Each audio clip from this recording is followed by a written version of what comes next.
Hello, all you lovely computer people out there, and welcome back to another episode of Lost in the Farmer's Market, or LITFM for short. Today's plant, which you see here in this pot growing in with a fig bush, is one that is not native to the United States and originates in Eurasia. It is considered a cool season annual, and under the right conditions can be a bit aggressive. You see how fluffy it is, it's choke slamming out any chance of other weeds. But in my opinion, it is not invasive. Now, according to the NC Plant Council, it is, but I'm going to fight. I'm going to fight them about this one. This plant's common name is chickweed. Its scientific name is Stellaria media, and it belongs to the Caryophyllaceae family, which is famous in the plant trade for the carnations, which you see in bouquets and stuff. Also famous because of Carnation Instant Breakfast. No, we're not sponsored by them, nor are we looking for that. But anyway, Carnation family, which is a surprisingly diverse family that is sometimes called the pinks, but not everybody knows what a pink is. Most people do know what a carnation is because of, brand labeling and stuff. Now, this plant is actually very particular at the farm in spring.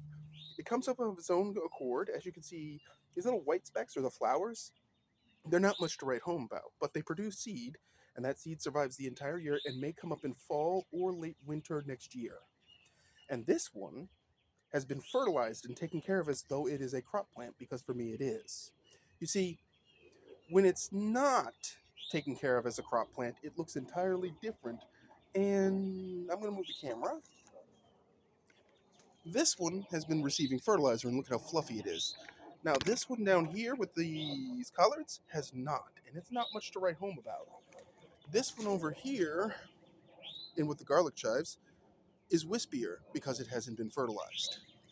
So there is a massive difference between intentionally cultivating it and letting it grow in the wild. Now, this specimen here in front of you, big leaves, relatively speaking.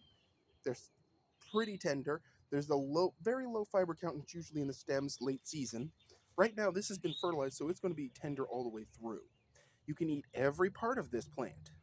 The flowers, the leaves, the stems, the whole thing. And you can eat them raw, straight off. I mean, I give them a wash first, but straight off the plant in a salad, or you can cook them as a pot herb or leaf green. And in fact, with henbit, another plant that I may or may not cover this year in these videos, depending on whether or not I can find one because it's late season. Um, they are both interchangeable in some of my favorite wild forage recipes. So, it's a nice plant. It's really easy. Basically, it'll appear anywhere that there's decently moist soil. It doesn't need a lot of fertility, but if you feed it, you get lush growth like this. Now, you can come through with a pair of clippers and just give it a haircut and use all that you take. It's a cut and carry kind of plant. Now, I should point out that it is also a host for several species of moths and butterflies, which apparently we don't get here, but that's okay. More for me. And the flowers are open for about 12 hours, but they are photosensitive and will not open if the day is kind of gloomy, there's overcast. They only open when it's sunny. And as you can see down here, this one is open, but it's so tiny. So we're going to try to zoom in here a little bit.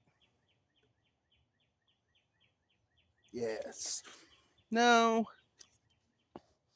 this right here, this is actually an open flower over here.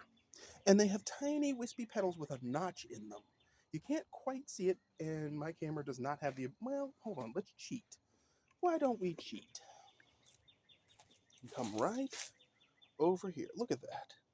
Tiny little flowers with a notch in it. Oh, that modeling on the leaves is pollen. The pines are out there.